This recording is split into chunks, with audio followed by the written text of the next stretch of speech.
Hello, everyone, and welcome to Autism Stories. I'm your host, Doug Bletcher, the founder of Autism Personal Coach. Autistic people are the true experts of the autistic experience, and Autism Stories is where we interview autistic people and others in the autism community to learn from their stories, experiences, and get their advice. If you would like to be notified about each week's episode of Autism Stories, we suggest you subscribe on your favorite podcast listening platform. We would also appreciate it if you could give us a positive rating and review, as it will help others to learn about autism stories. When adults first contact me at Autism Personal Coach, they are wary about our initial contact because, as autistic people, they've constantly been battling with negative judgments in their lives, and they don't want this to be another negative experience. I think it rarely is. However, these negative judgments for those on the spectrum so often start at the very beginning of their lives with just how they play. Evaleen Whelton joins me today to talk about the negative stereotypes around autistic play and what her organization, Ausome, is doing to change that. We hope you enjoy today's conversation. Evaleen, thanks so much for joining us on Autism Stories. Thanks for having me, Doug. I wanted to start out by learning, where does your story in the autism community begin? I was late diagnosed, so I didn't know I was autistic until I was 37. So that's like 7 years ago now. I suppose I didn't come across, say, the autistic community. I don't know. I don't have a distinct memory of my first meeting with another autistic person online or anything. But I probably started reading things written by other autistic people within the first year. And I was quite lucky that where I'm from in Ireland, in Cork, there was a women's group for women with Asperger's, whatever. So it was, I kind of went along to that, and that was like a really, I think, big part of me kind of reconnecting with myself after years of masking, of, finding other people who were just like, oh, me too, me too. Just having lots and lots of shared experiences and figuring stuff out together, So, so I suppose it began 7 years ago. That's kind of the start of it. Obviously, the real story began 44 years ago, but we it's time to go into all of that. Often, autistic people early in life, whether they're diagnosed or not, are told that they're doing things wrong. And one of those things is just like really early in terms of how they will play, how they'll play with toys. You recently wrote a really interesting article about toys and lining things up in autistic play. What do you think is the reason why autistic children's play is so often criticized? I just think everything we do is criticized. I think that parents are kind of conditioned into thinking this is what, there are milestones, developmental milestones. This is what your child should be doing. We are constantly comparing our children to other children their age. There's a lot of pressure, look at the amount of parenting books out there, so parents are kind of, I think first of all, made to feel like if your child isn't doing this, there's something wrong. And I think we have to start there. I always kind of start with the illusion of normal, because that's kind of where all our problems come from. The idea that actually there's a kind of standard way for doing things, or a correct way, or there's only one way.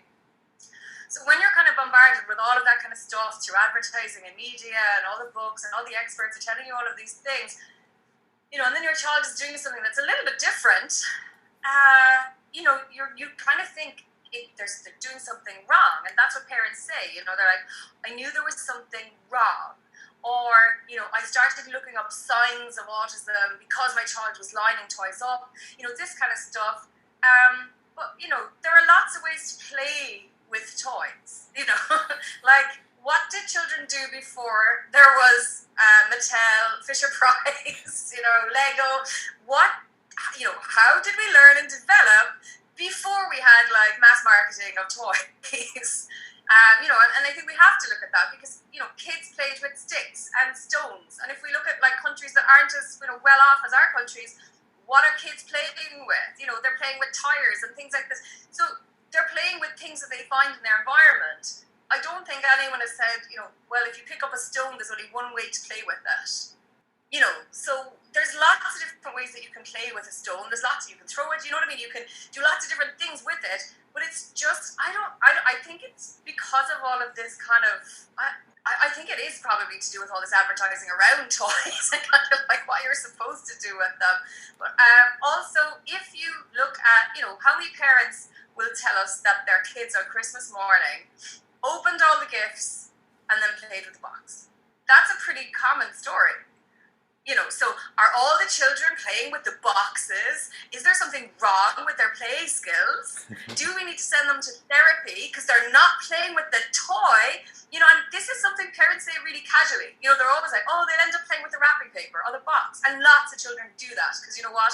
Maybe that's more interesting than the actual toy inside it. But again, it's just because we have these ideas of like around what's right and wrong and what's acceptable, and because people say, "Oh, my kid plays with the wrapping paper or the box," that seems to be acceptable because that's part of the accepted narrative. But a child lining up toys is, I don't know, a symptom of something terrible. But it's not, not at all. We have to look at the illusion that we've created for ourselves of what is normal or what is correct, because. That is really where all of our problems, I think, stem from. You make the point throughout your article that so many things in life are lined up.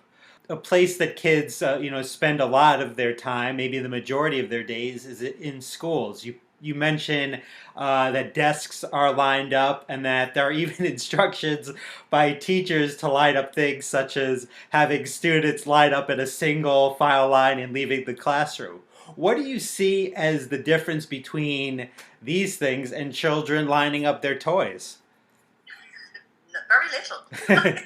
I'm laughing because I had so much fun writing it, because the more I looked for examples, the more ridiculous it got. It was like everything in the world is lined up. We organize things. That's what we do as human beings, I think the autistic child probably starts doing these things at a different time to maybe non-autistic kids. And that's the difference, because we are developing along different paths. So, we're doing something at age 3 that a non-autistic kid isn't doing, and vice versa. But nobody is looking at that because of the negative narrative around autism, and because of, the deficit model. It's always like, well, the child isn't doing this at 3 or at 5. But they're not looking at what that child is doing. I had a conversation with a dad a few weeks ago about, his 9-month-old, because he was worried, because parents do worry that their child might be autistic, and instead of celebrating it, which is what we should be doing, but he was kind of looking into autism because his 9-month-old baby, basically a baby, is still not at 9 months, was, spinning the wheels on the buggy as opposed to, playing with it like a buggy. And I was like, wow, 9 months and she's doing that already. Like, that's pretty impressive, because that kid is like studying motion. That kid is figuring out how these things work. That kid is like already thinking kind of in a scientific way about their environment, but people don't think 9-month-olds can do that kind of thing. So again, when you see a child spinning a wheel on a buggy instead of playing with it, in a conventional sense, it's kind of, there's an assumption that the child is just mindlessly sitting there looking at this wheel spinning around. And we have to, it's like, well, nobody just like mindlessly sees things. We process what we see. So why would an autistic child be any different? We're not just watching this thing going around. There's a lot of processing going on behind that looking. So I think we really need to look at that. And I mean, what is this obsession with like people lining toys up, kids lining things up? Like, it's a wrong thing to do. I think it's pretty amazing. If you think of like, some kids are like 2, and some kids are 5, whatever, but they're like lining up you've probably seen lots of pictures, like parents sharing them on social media and stuff. Like, there's amazing, these beautiful spiral designs that kids do as well with their. It's not always like a straight line, but you'll see these toys lined up, and if you look really closely, like there's a pattern to them. They're color coordinated. They could be like an order of size. Like, that shows a huge amount of skill and cognitive ability to be able to do that. And it's just such a pity that people don't look at that and in awe and are, an appreciation and are like, wow, how is that kid able to do that? Why isn't my 2-year-old doing it? Instead of just saying, oh, well, that's wrong.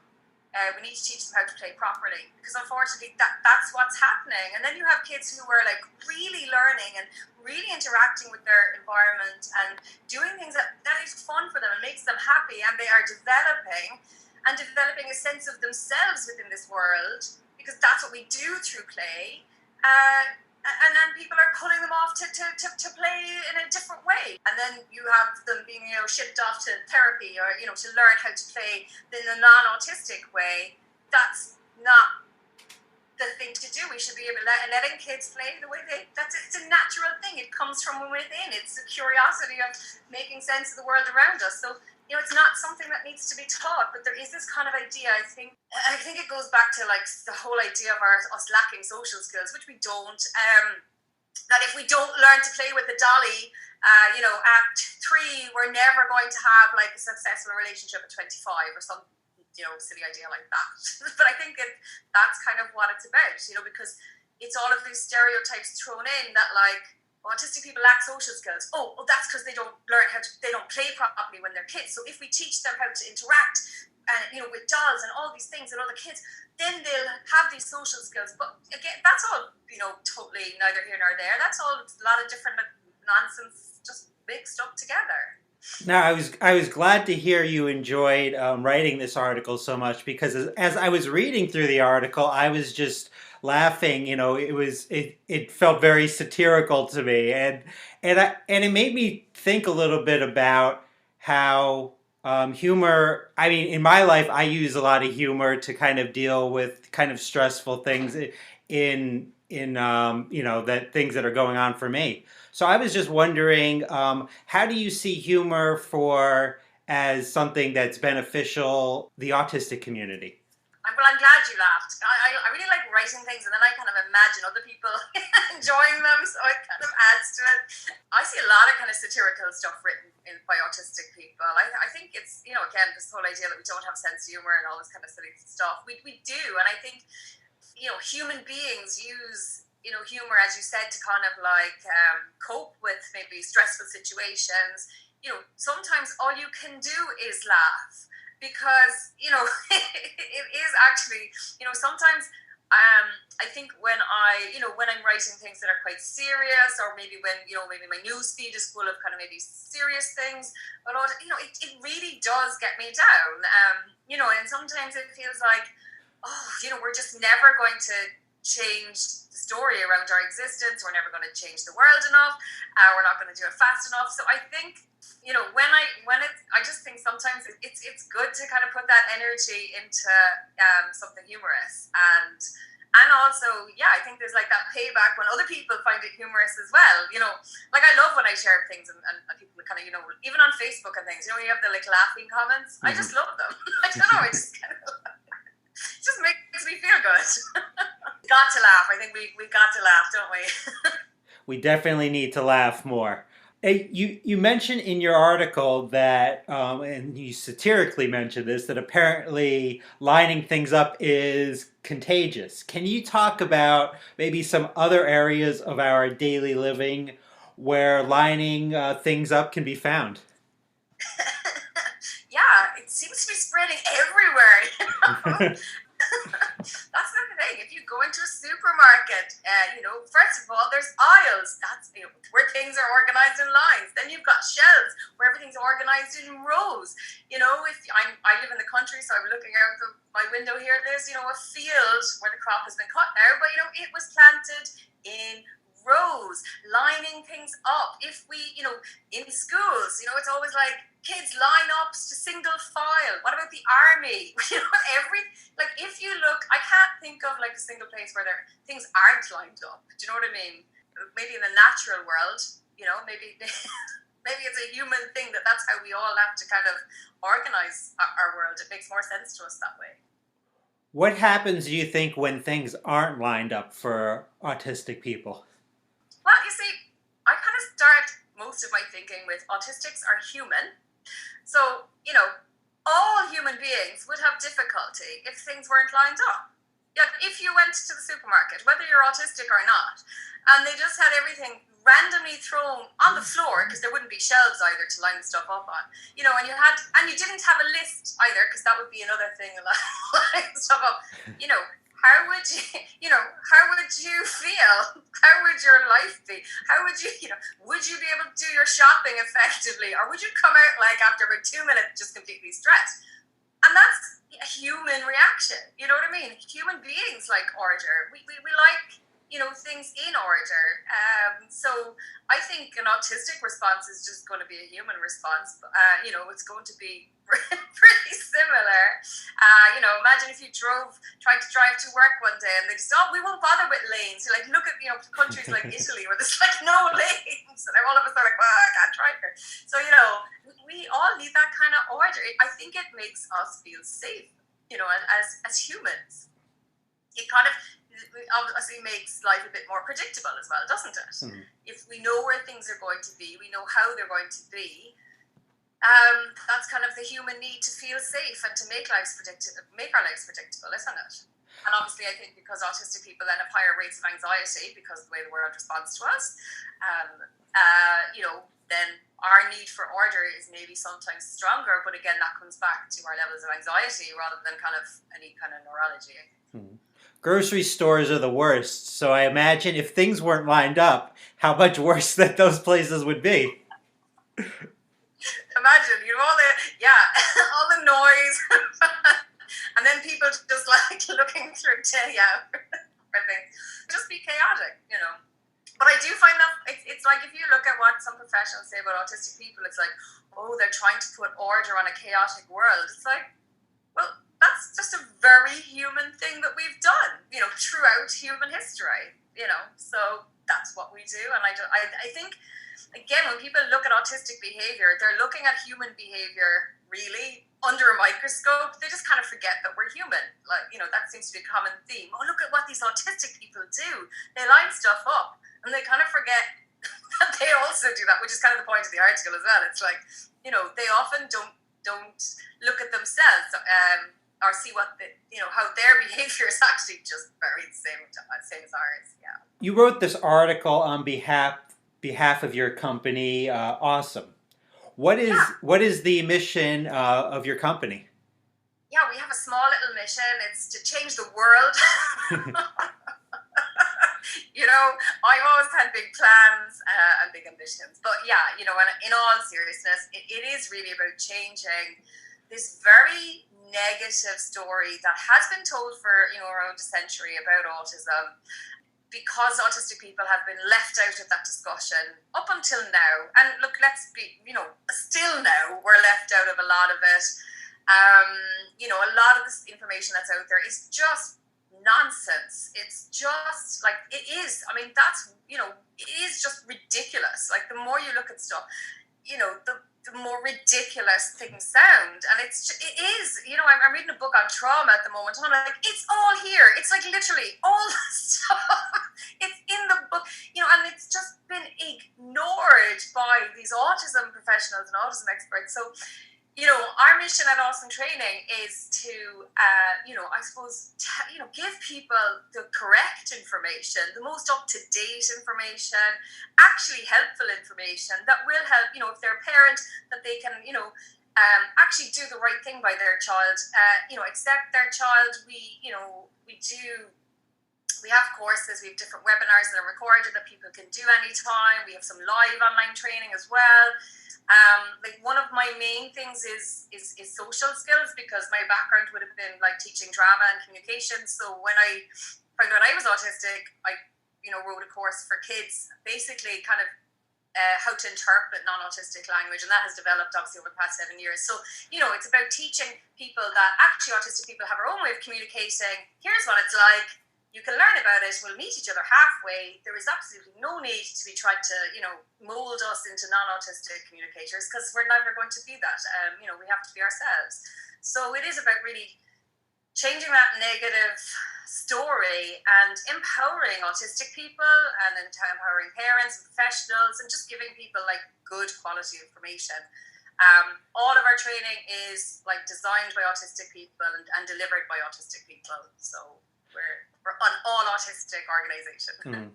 And I see in your talking about quality information, I see in your background you have this beautiful banner that's the Ausome conference. I'd assume that's about getting information out to people. This is something I did like in Ireland 2 years ago. We never had an autism conference that was held by autistic people with just autistic speakers. So, I think we were just, again, I got fed up. I was like, I'm not going to any more autism conferences with the token autistic speaker and, just this professionals talking over us and all of this kind of stuff. And it just got too triggering. So I just, what, let's organize our own. So I did. And, it was obviously a huge task, but it was really successful. So we did that 2 years ago. And obviously then 2020, we had to postpone it and then do it online. But it is about creating a platform for autistic people to, share our experiences, but also our expertise. A lot of us are professionals. A lot of us have autism as a special interest. We have lots of, I don't know the stuff I know about autism, and because I just am autistic, I've done a lot of research and reading over the past 7 years, so it's about sharing that really, with people who I think who value it, because obviously it's not always what other people want to hear. Because we're going against the grain, aren't we? We're going against the narrative that's already there. So some people aren't ready to hear what we're saying yet. And if our listeners want to learn more about Ausome, how would they go about doing that? We've just actually launched our new website. So it's Ausome, that's AUSOME, training.com. So we have lots of resources there, lots of blogs, so they can read the article that you're talking about and lots of other ones, and all of our trainings available there. We're also on Facebook and Twitter, LinkedIn, and Instagram as well. But probably the website's the easiest thing for people to go and get all their information on. Well, Evaleen, I really enjoyed our conversation. Thanks so much for joining me today. And as soon as I'm done, I'm going to make sure to line some things up. Thank you so much, Doug.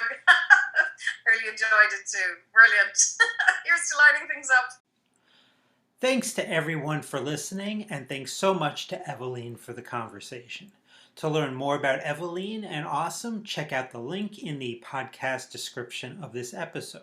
You can also find a link to book a free call to learn how Autism Personal Coach can help you reduce your daily overwhelm and get the things you need and want in your life. So book a call with me today. If you would like to be notified about each week's episode of Autism Stories, we suggest you subscribe on your favorite podcast listening platform. We would also appreciate it if you could give us a positive rating and review, as it will help others to learn about autism stories. On next week's episode of Autism Stories, we will talk about medicine and the autistic community. Talk to you then.